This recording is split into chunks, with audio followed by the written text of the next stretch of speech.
Donc on va constituer un référentiel de différentes difficultés qu'on peut rencontrer quand on doit faire des scanners pour créer des objets. Et pour ça, on a besoin d'une classe. On a besoin d'une classe, donc je vais créer une classe player. Ça vous va si je mets les attributs en anglais? Ouais. Vous pouvez aussi fermer les stores s'il y a besoin.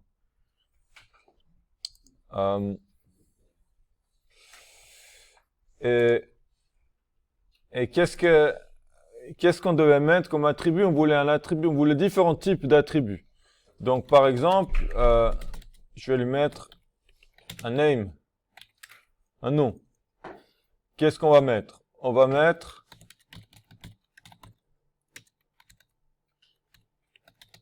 une date de naissance.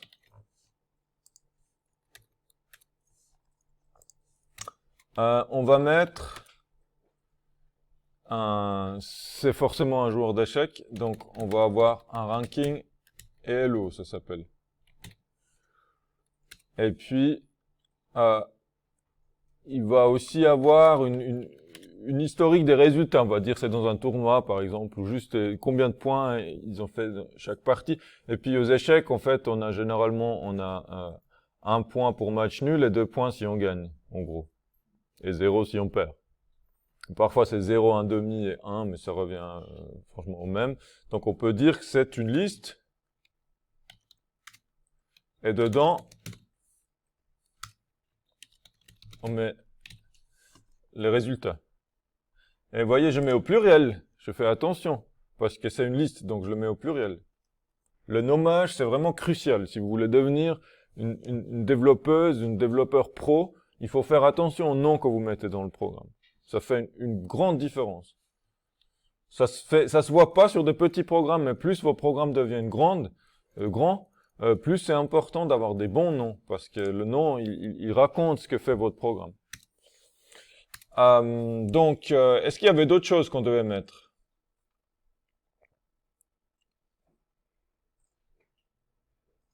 Non? Dans les critères que j'avais mis. Bon, ça va aller comme ça, je pense. Donc, on va faire quoi maintenant? On va devoir créer un constructeur. Et puis, on va créer aussi les getters et les setters. Voilà. Et puis, on va faire un toString. Et puis, on va faire un toString. C'est pas le but, donc je fais un toString juste pour le débogage qui affiche tout ce qu'on a lu. Comme ça, on peut vérifier. Donc, un getter, il permet, vous voyez, l'attribut, il est privé. Et du coup, on met un getter public, comme ça, on peut accéder à l'attribut. Je peux aussi décider, on va faire ça, on va enlever les setters. Pour la date de naissance, on va dire ça, on peut pas changer le nom. Le ranking, il change, et puis les résultats, on va pas changer toute la liste, on va juste faire une méthode qui permet d'ajouter un résultat. On va l'appeler addResults. Void. Et puis on va l'appeler addResult, qui prend un entier, et puis va l'ajouter à results add result.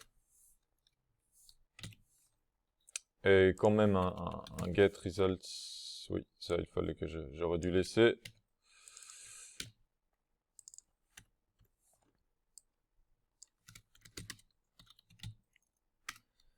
Est-ce que vous voyez ce que je suis en train de faire là? Oui. Parce que je me suis dit, c'est pour vous montrer en fait qu'on n'est pas toujours obligé de mettre. Parce que si on veut qu'on puisse pas, une fois qu'on a créé le joueur ou la joueuse, on peut plus changer de nom. Bon, en réalité, ça peut toujours arriver, hein, mais je veux dire, là, on va dire, une fois qu'on a créé l'objet, on peut plus changer de nom. On peut plus changer de date de naissance. Ce qu'on peut changer, c'est le ranking, parce qu'il est mis à jour après chaque partie, et puis on peut rajouter un nouveau résultat.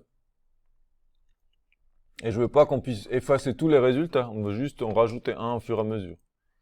C'est des choix, ça dépend. Je vous ai fait ça pour montrer que c'est pas systématiquement un getter et un setter.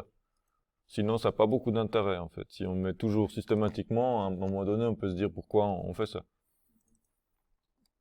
C'est un des avantages de ce principe qui s'appelle l'encapsulation, c'est que vous pouvez contrôler est-ce que c'est en écriture, en lecture. Il y a d'autres avantages. On peut contrôler l'accès aux opérations. Par exemple, là, on peut ajouter des résultats, mais on ne peut pas faire autre chose avec les résultats. Voilà. Mais c'est pas le but principal, c'est juste pour vous montrer la structure de ce qu'on va utiliser par la suite. Et puis, ils vont aussi créer une nouvelle classe. Je crois que c'était scanning, je l'avais appelé scanning. Et puis encore une autre classe. Classe qu'on va appeler test scanning. Et puis, on va les mettre côte à côte. Split and operate. Voilà. Et puis je reviens en mode présentation qui est quand même plus agréable pour vos yeux. Donc dans test scanning, on aura une classe, une méthode main et on va tester les différentes méthodes de la classe scanning. Donc là, j'ai créé une instance de scanning. Ouais, d'accord.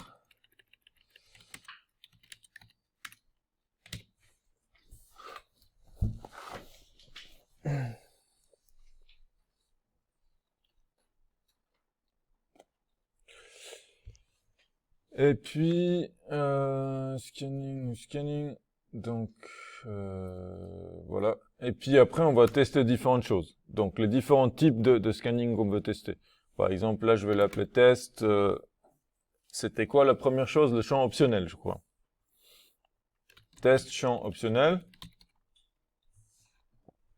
Vous vous souvenez là de ce qui était demandé ou pas? Non? Ok.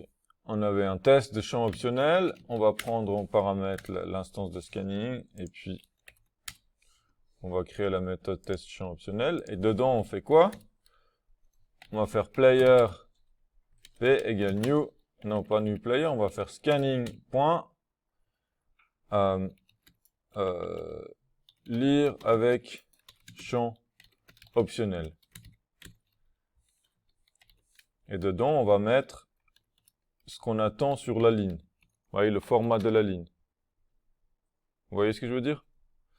Et puis, du coup, on va devoir créer une classe ici, une méthode ici. Ça, on appelle ligne. Donc là, on est en train de faire que cette partie-là. Vous voyez, je refais pas tout le structure. Je fais juste la partie où on lit une ligne pour voir différentes variantes qu'il y a sur cette ligne. Pour la lecture de ligne. Et puis, pour l'instant, je fais return null juste pour que ça compile. Je teste juste que j'ai pas d'erreur de compilation pour l'instant.